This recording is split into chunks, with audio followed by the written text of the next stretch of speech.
শেখ হাসিনার কোনো নির্বাচিত বৈধতা ছিল না দেশে এবং সারা বিশ্বে, এটা সবাই জানে। সে একজন প্রতিষ্ঠা রাজনীতিবিদ। বেগম খালেদা জিয়া যখন অসুস্থ বলছেন শুনি মরে মরে, মরে না কেন? কি ভয়ঙ্কর কথা! আপনি কি অশ্লীল, কি রুচিহীন একজন মানে ব্যক্তির উচ্চারণ। সে আবার দাবি করত সে নাকি শেখ মুজিবের কন্যা, কখনো পালাবে না। বাংলাদেশে একজন মানুষ তার হৃদয়ে জায়গা করেছেন, আরেকজন কিভাবে পালিয়ে এই দেশ ছেড়ে চলে গেছে আপনারা জানেন।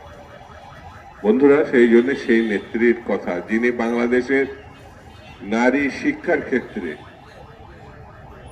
এমন একটা উচ্চতা নিয়ে গেছিলেন যেখানে মেয়েরা শুধু অবহেলিত বললে ভুল বলা হবে, সর্বক্ষেত্রে পরিবার, দেশ, সব জায়গায় তাদেরকে উপেক্ষা করা হয়েছে। দেশনেত্রী বেগম খালেদা জিয়া সেই জায়গাটা যেন মুক্তির দূত হিসাবে এই দেশের নারী সমাজের কাছে এসেছিল। বিনা বেতনে এই দেশের কন্যা সন্তানরা সর্বোচ্চ পড়াশোনা করার সুযোগ পেয়েছিলেন এই দেশনেত্রী বেগম খালেদা জিয়া। বেগম খালেদা জিয়া, আপনারা জানেন, এটা একটি মুসলিম জনসংখ্যার দেশ।